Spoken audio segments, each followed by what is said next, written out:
Welcome to the Overwhelm is Optional podcast, where each week we find ways to gently rebel against the nonsense that overwhelm and exhaustion are just the price you pay to have the life you want. Hello and welcome to this week's episode of the Overwhelm is Optional podcast. So if you listened to last week's, that's really helpful for this week because this is kind of a part 2, but as ever, never, ever, ever add anything to your to-do list. Everything I talk about and teach is about reducing your overwhelm. So you can just listen to this episode. It doesn't matter. You could then go back and listen to the other one or not, whatever feels most helpful for you.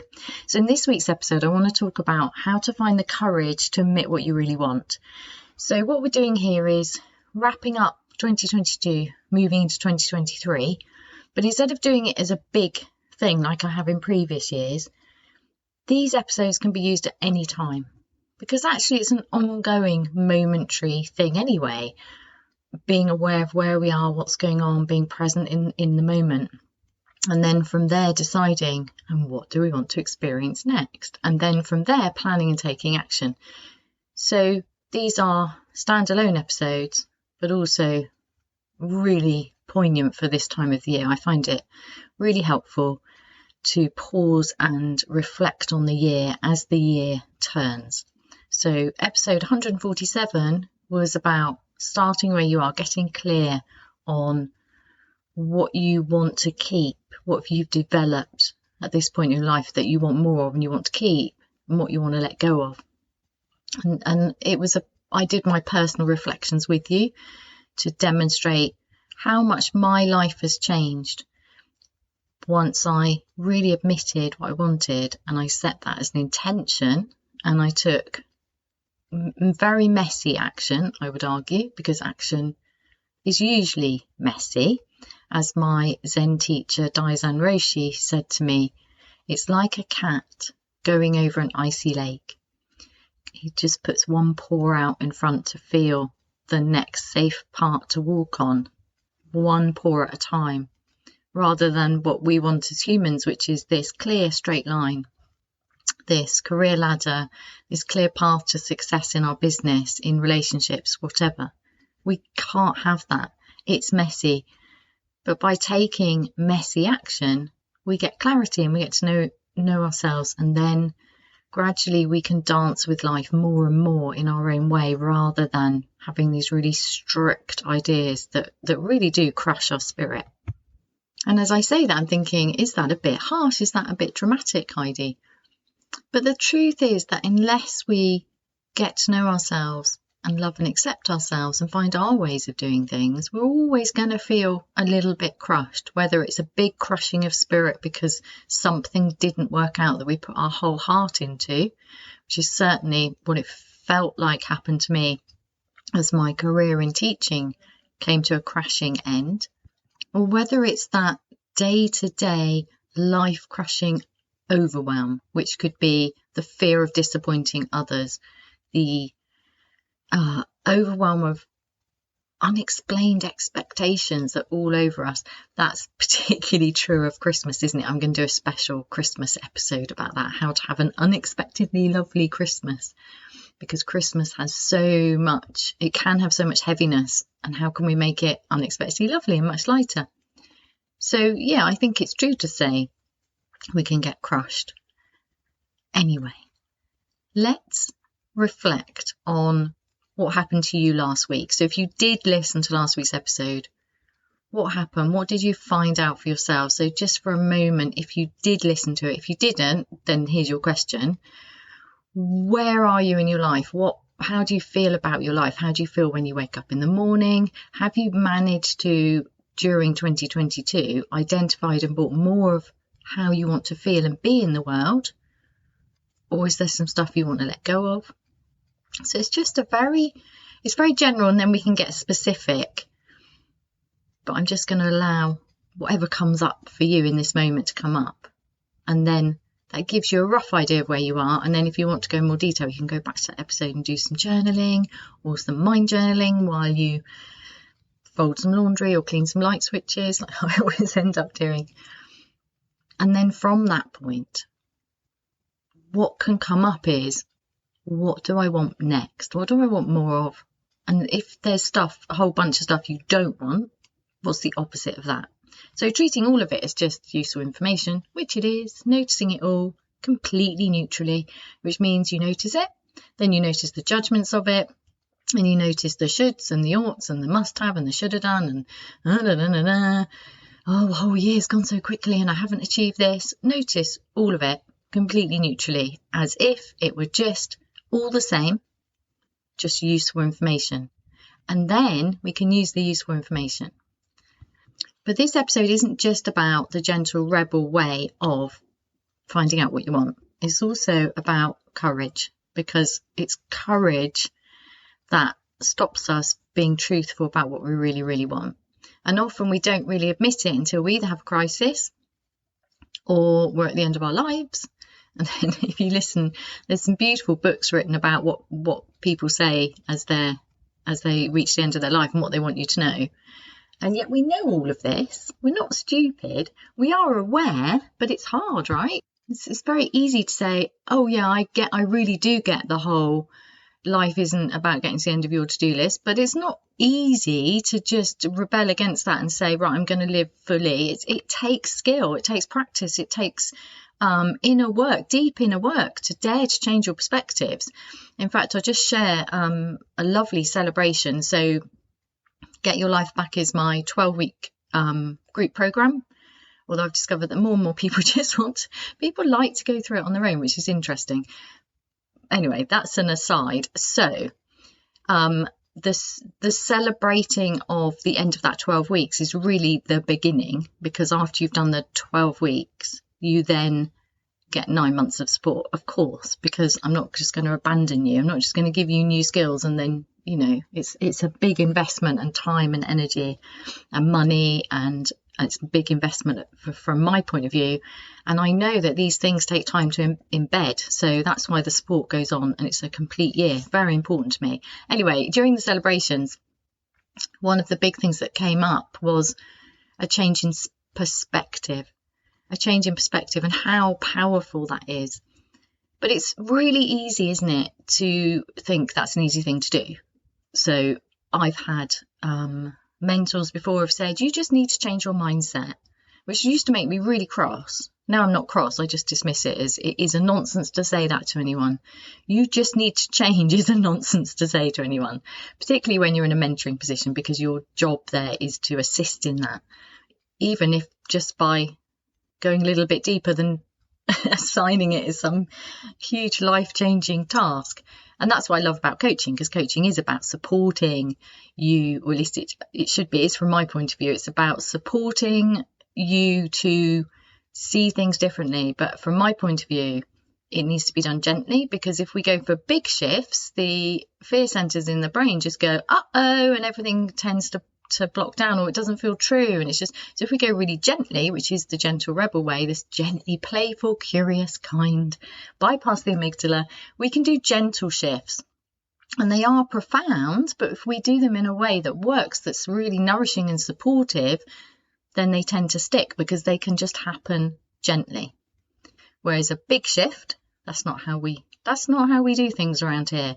Works for many people, absolutely does. It's just not how I work, and it's not how the people who come to me want to work. So changing perspective is a big, big thing. But it takes courage, courage, courage, courage, courage. So we're not just going to do the how to identify what you really want. We're backing it up and going a bit deeper.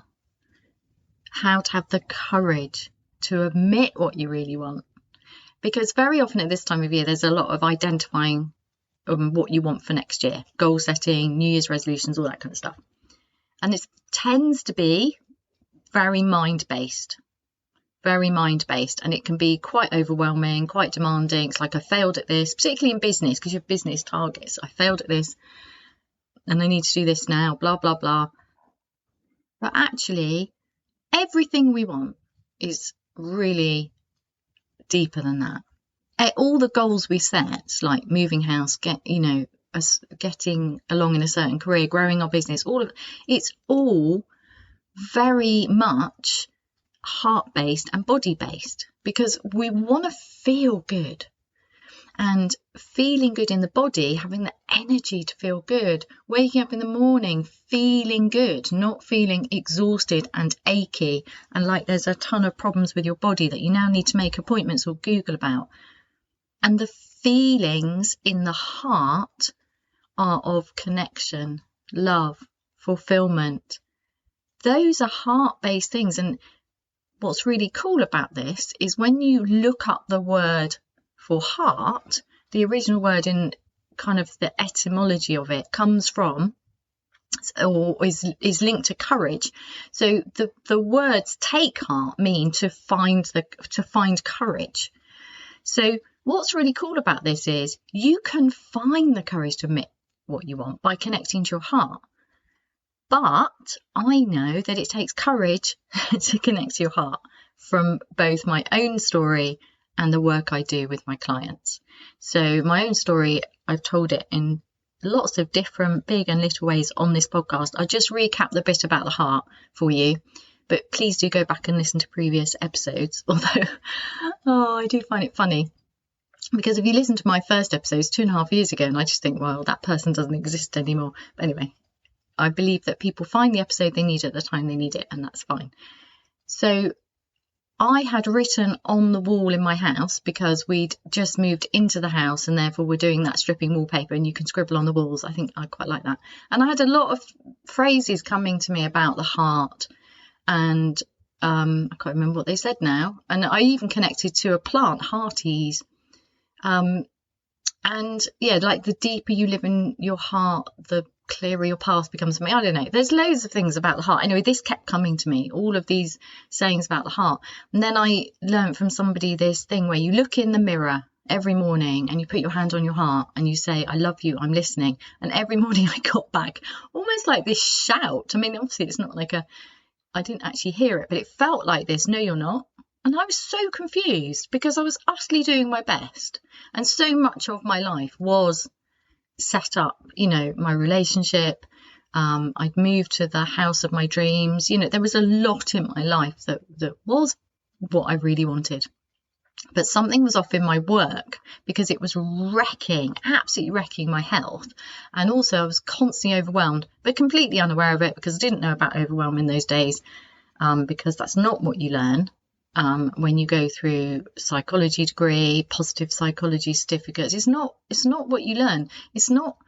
Overwhelm to me is just not taken seriously. And yet we are constantly overwhelmed because everything is set up to overload your mind and set off your nervous system into fear and anxiety. And it's really bad for us. Don't get me started on the state of everybody trying to sort the world out from a state of an overloaded, overwhelmed brain. Don't get me started on that. Let's stick to you and you finding courage, so that 2023 or whenever you're listening to this episode, so that your next moment can be more authentic, more about what you really, really want. So when I reflected on my reflections from last week's episode, this is what I realised, that for years I didn't actually think I could have what I wanted. Even though I believed, if you had said to me, I'm one of those kind of people who believes in the impossible, always have done, and often has made the impossible happen. But I still would say, because I don't think these things are black and white, I don't think you are either this or either that. You're not either somebody who believes in the possible or not. We're all shades of all sorts of mess. So even though I believed in the impossible and I helped other people do things they think are impossible, on reflection, for years I didn't really think I could have what I wanted.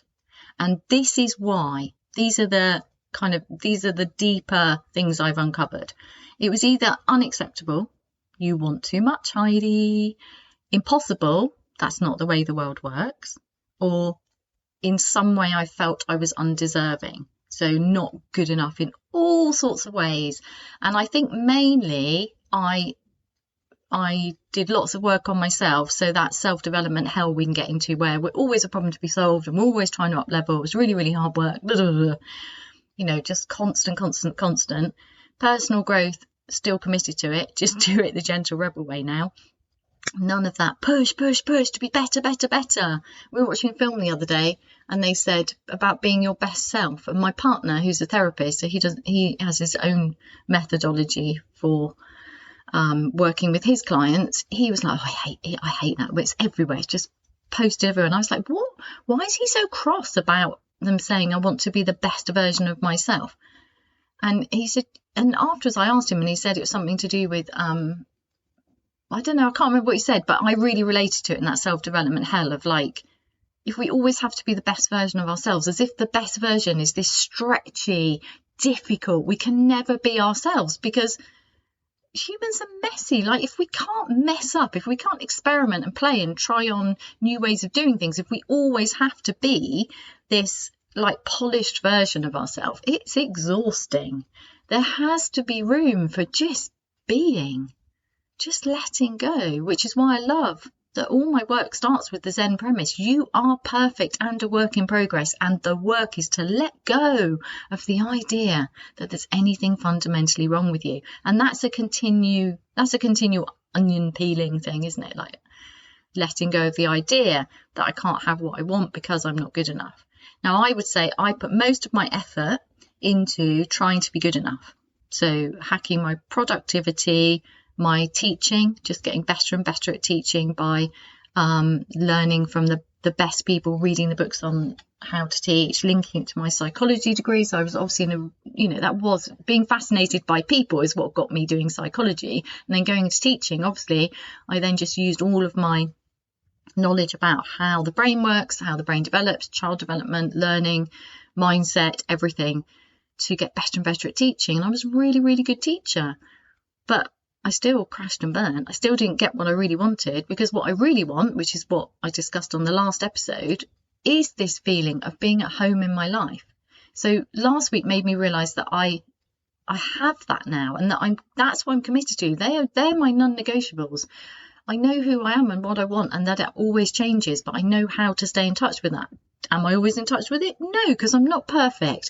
And that is also part of the gentle rebel way, is that we fall off and we get back on. We fall off and we get back on. But we never actually, once you've seen something, you can't unsee it.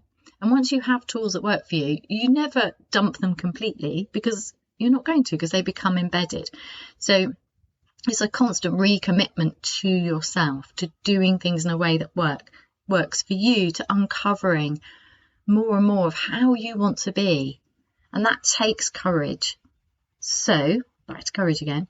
So these three things that I believe were stopping me really achieving what I wanted before I crashed and burnt out embarrassingly and had to rebuild myself, was this feeling that what I wanted wasn't acceptable. Now, one of those things would be you can't have a fulfilling working life unless you overwork and are overwhelmed, because otherwise you're going to disappoint somebody. So I know this is a big thing for me and a big thing for my clients, is that we want to do a good job.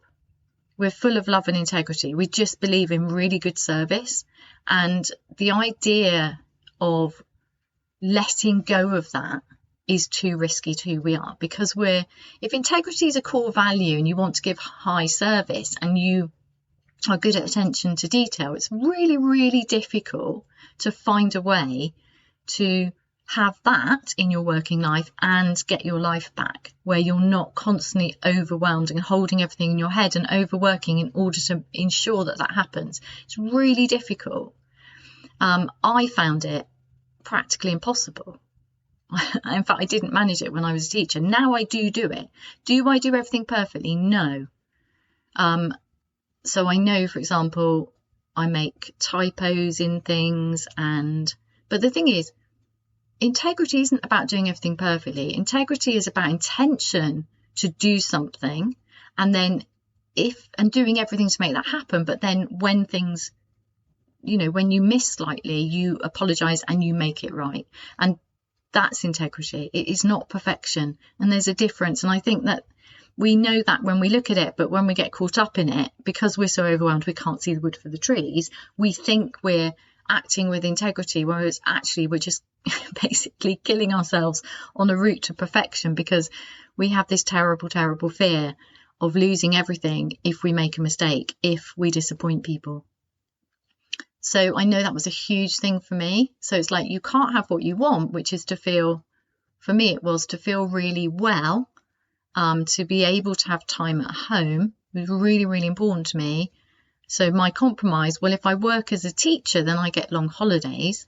So therefore I'll have more time at home. That didn't work for me, because my days were just bonkers. It just wrecked my health. It wrecked my sanity. It wrecked my happiness. It just wasn't me. Now I don't find the need for as many holidays. Now, if you listen to last week's episode, you could say, yeah, but Heidi, that's because you don't work long hours. No, I don't want to work long hours. But if I did want to work long hours, which I might do in the future, it just depends what comes next for me, the courage to listen to my heart. It's not about working long hours or not. It's about what you want. It's very, very personal. And it's very difficult to identify that, because we tend to look to other people and compare ourselves to other people and think, well, that works for them, it ought to work for me, which is a nonsense, because we're individuals. So that was a big part for me. Was what I wanted was unacceptable.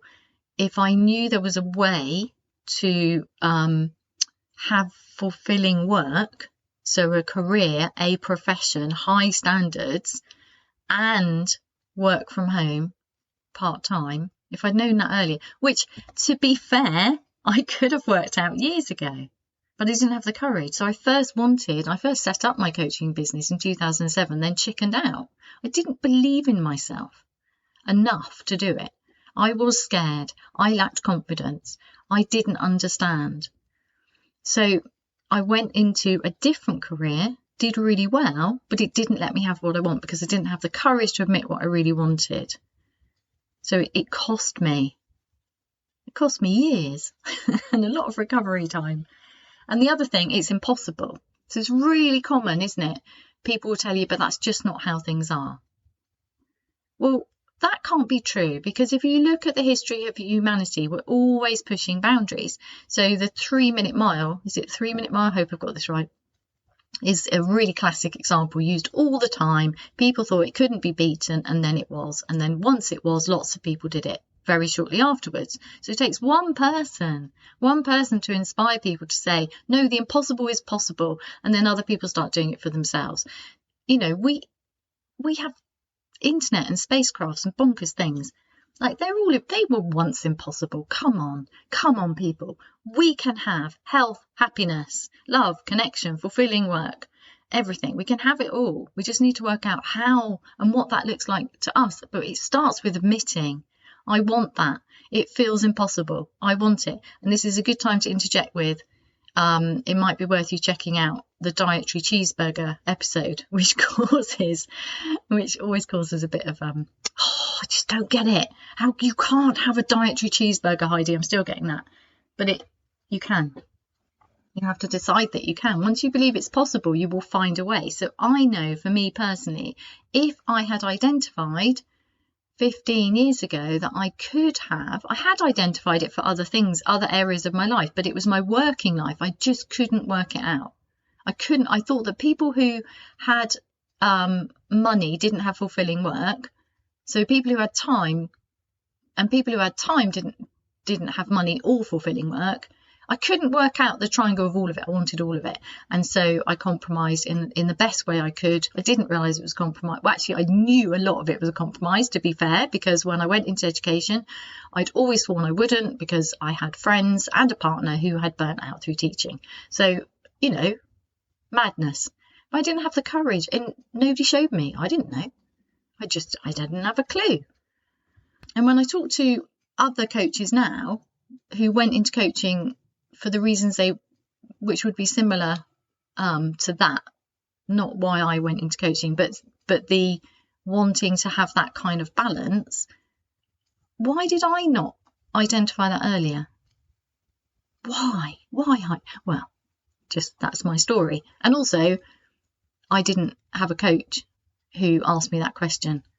So obviously, I didn't attract the quality of coaching I needed. But that would partly be because I wasn't identifying what I really, really wanted. because we invite in the support that will take us to where we want. It takes courage. It takes courage to hire a coach who's really going to challenge that for you. It takes, all these things take courage. Courage, courage, courage, the theme of this episode. So the last thing that I mentioned was this undeserving, and that's where I place most of my attention, trying to be better in lots and lots of ways so that I could get my life back and have this beautiful triangle of time, health, money, fulfillment, space for me, clear head. I did not find it, obviously, during my career in education. I have found it now. And on my way, I invented the gentle rebel way because I had to, because I'd reached an absolute dead end and I had to find a way. So my work comes out of my disaster. I'd rather you didn't have the disaster. So if you want to prevent the disaster, or if you just want to go for it now, then use my podcast, use my free resources. But if you're really serious, drop me a line, come and work with me, because it works. This stuff works, really, really works. And I'm so proud of what I've created. I love being a coach. I'm a really good coach. If I sound like the coach for you and you're looking for a new coach or currently looking to invest in coaching, do ask. It's a great way to start the new year. Woohoo! Although I'd say it's always a good time to start coaching. I do think there's something super exciting about doing it this time of year, don't you? I'm excited. I'm excited for the people who will now contact me. Woohoo! God, I love what I do. Right, anyway, I'm rambling now. Let's go back to, how does that make you feel now? So you're starting to get, yeah, what I really want is this. No, what she's saying is impossible. What are you getting? What's coming up for you? Notice it, then notice it neutrally, because it's just useful information. It's not threatening, it just is. It's fine. You're safe. You're safe, you're loved, you're very lovable. It's all fine. It's absolutely fine to entertain the ideas that are going on in your head about, oh, I may be rude. Now, if you've gone into your head with, how can I make that happen? I'd invite you to let that go, move your attention back into your heart and your body, because the mind will come in with what it knows. But when we let the mind be in charge, that's when we get overwhelmed and when we get stuck into the it's not possible, because the mind can't see it. So I just invite you to pause there for a moment. Because if you're like me, another thing I realised from last week is that I had some more self-doubt and imposter syndrome to release. That's another thing that came out of my reflections on last week's episode. And I did a quick video and posted it on Instagram using the gentle rebel way to deal with self-doubt and imposter syndrome. But I want to go into it in a whole episode because I think it's a really, really helpful thing to do. But that's for January. So if that's coming up for you, notice that too. I invite you to just notice it all with playfulness, with curiosity, with kindness, with love for yourself, because it's normal. It's just not. It is a big deal because it stops us doing stuff, but it's not a big deal as in there's something wrong with you. There's nothing wrong with you. So courage, finding the courage comes from connecting to the heart, which is a central pillar of what we do as gentle rebels. So just a quick summary for you if you're new around here, or you'd just like me to summarize it again. Overwhelm is optional. Overwhelm is optional when you choose to make it optional, when you really embrace that as a choice. But it's also inevitable because of the way things are currently in the world. So all the time we're getting too much information and too many alarm signals which set off the nervous system into high alert, and it often gets stuck there. And the whole point is that system is designed so that it will save your life in event of a real emergency, like a bear attack. When the prefrontal cortex goes offline, that's why you can't think clearly, because you do not want to be considering all your options when under threat from a bear. You need an immediate safety response, and that's why you can't think clearly when you're overwhelmed, because your nervous system has been hit into bear alert, bear alert, bear alert, bear alert. Like the news is just constant bear alerts. Give that one a miss. Reduce your bear alerts as much as you can. So what do we do about this? Okay, we notice it. We notice the overwhelm. We notice what's going on for us, and then we decide to make it optional. And here's how. We decide that despite the fact that most of the world is stuck in their head, overwhelmed, and choosing to put the mind in charge, what we do instead is we gently rebel against that, and we say, no, I want all of my navigation system. And we are equipped with a fantastic navigation system, considering of the heart, the body, and the mind. But when we put the mind in charge, it gets overloaded and it's just too much for it. It's just not designed to do that. We need all three. That's our internal navigation system. So when we support the mind with information from the body, which has deep wisdom in it, and also from the heart, and we also control the attention. So not allowing the mind to have so many bear alerts all day, and also a good question to ask is it nourishing when you're going to read something or watch something or listen to something? So that's the basic premise. We want our internal navigation system switched on, but it takes courage and it takes time and it takes practice, which is what I coach and teach on, to switch from primarily allowing the mind to be in charge to your internal navigation system, which consists of a nourished, supported mind by controlling the attention, connecting to the heart, and listening to the body. Now this week we're really focusing on the heart because that's where we find courage, but all three are important. So in Zen I was taught that you always start with the body, so that you always have food in your belly, clothes on your back. You're supporting yourself and your family. Really important. And then if you look at stories, so at the moment we're into Christmas movies, primarily Hallmark type Christmas movies, although we are on Netflix, they're a similar thing. So to us it goes like this. This will make you laugh. So in my world, movies, the correct length of a movie is an hour and a half, because 2 hours is too demanding. I don't want to spend that much time sat. I tend to start fidgeting. And also, write your story better. Like, there aren't many films where I think that was worth sitting through 2 hours. You could have cut that to an hour and a half, which would have been an appropriate amount. In my head, films used to be shorter and they've got longer and longer and longer because they've got better and better at special effects. But the special effects don't add to the story. They're supposed to support the story. Anyway, rant over. This is how it goes. So we're sat on the settee. Which Christmas movie shall we watch? Oh, that one's an hour and a half. That's the appropriate length. So then we start with the hour and a half ones. Now, they pretty much all have the same story, don't they? They're pretty much about people who are living in their head. So they're overusing the mind, they're very driven, and then they end up, for various reasons in the plot, which always keeps us entertained, moving back to their hometown, reconnecting with their heart, and then listening to what they really, really want, and then changing, making adjustments to their life. That's pretty much the story, right? So what's really interesting about that is I'm saying we need to connect to our heart, but the entire current narrative is that it's dangerous to listen to your heart. It's dangerous. You'll lose your career. You'll lose your financial stability.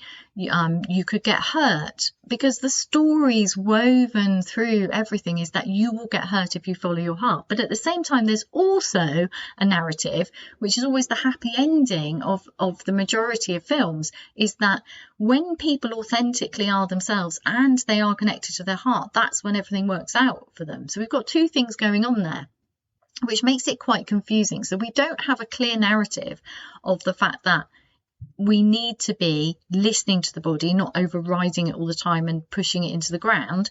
We need to control our attention absolutely desperately. And we have set everything up. Well, I'm actually ashamed of my degree in the fact that, not me for me personally, but that psychology as a science, I would argue, has done more damage than good, because it's used to just disrupt people's attention and steal it from them and sell them stuff or manipulate them. It's not good. It's not acceptable. Come on, psychologists, you can do better than that. It's bonkers.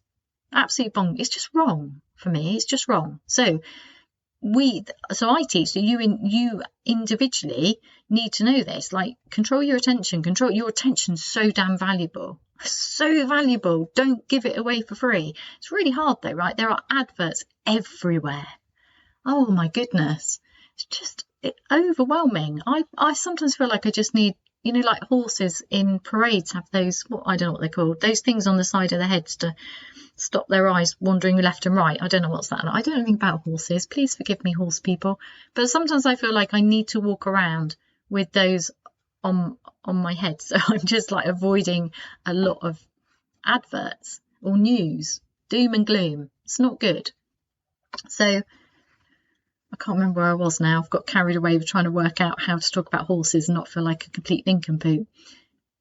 It's not taken seriously. Our attention is not we don't take our attention seriously. Other people do. They spend billions trying to steal it from us. It matters. Your attention matters. Your heart matters. Your body matters. We need to change how we talk about this stuff. I'm sure other people are. I don't know. I'm talking about it a lot.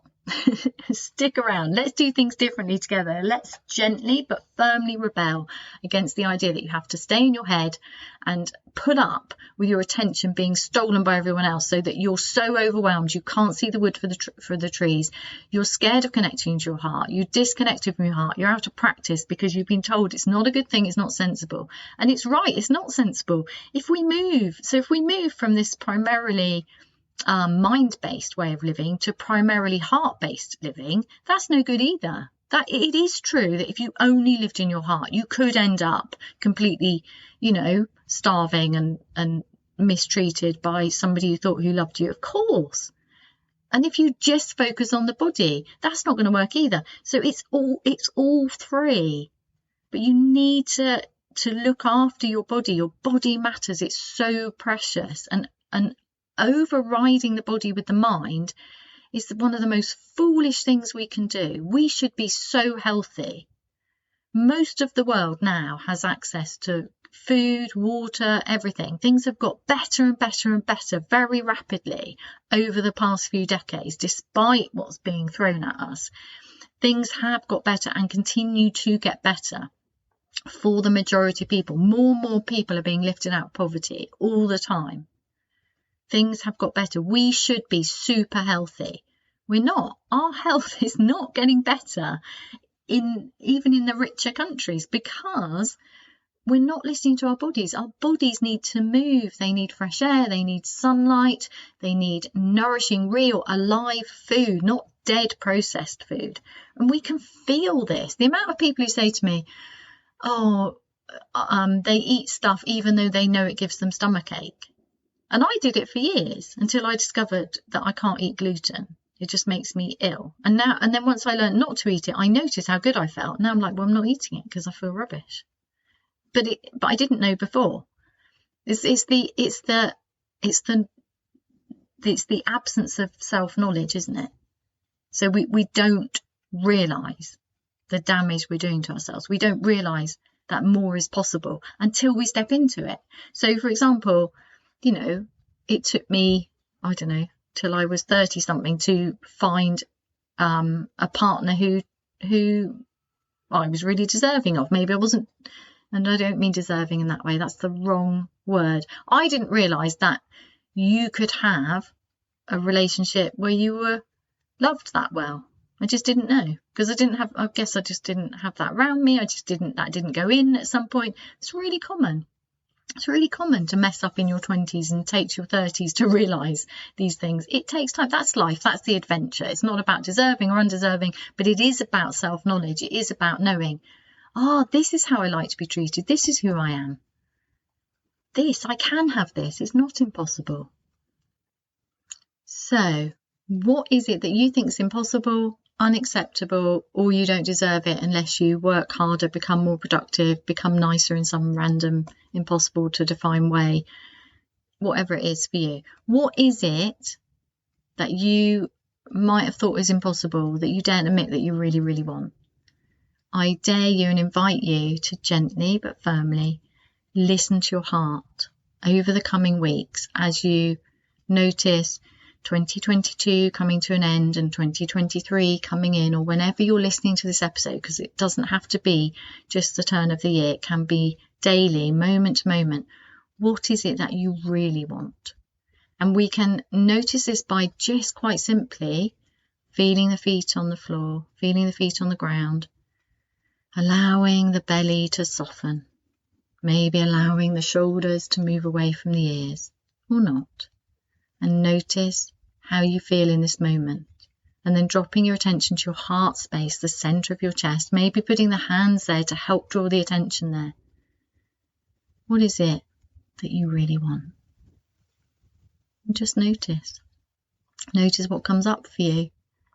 And if you go find your attention's pulled back into your mind and your mind's giving you all these reasons why you can't have it, or it would be too hard, or it's too dangerous, notice that as well, but keep pulling your attention back to your heart. Ask what your heart wants. Notice how you feel. And or another way of doing this is you can notice when you're really happy, when your heart feels really full, when you're really excited, and you can focus on that, and that will lead you gradually to what you want more of. And another way is to notice what makes your heart feel heavy, what makes you feel exhausted, and then you can move away from that or identify, what's the opposite of that? And then you can do some messy journaling or some mind journaling, or talk to somebody, or book in with me. You can do a one-off session together, and just pull this stuff out of you gradually, but gently, but with the intention to commit yourself first, to say, I'm going to dare to notice very secretly, if that feels right for you, very gently but firmly. Actually, that's what I really want. It might feel impossible. That's okay. I'm not going to do anything about it, but I am going to admit to it. And that's how you find the courage to admit what you really want. By noticing what's in the way, by realizing that it's just not the current narrative. So of course it feels difficult, but then gently but firmly doing it anyway. Listen to your heart. See what comes up. Have a great week. Thank you so much for being part of this podcast. If you enjoyed this episode, please do take a little moment of your time to share it, like it, etc., to help other people find it. And if you'd like to know more about my work, please go to www.heidimark.co.uk.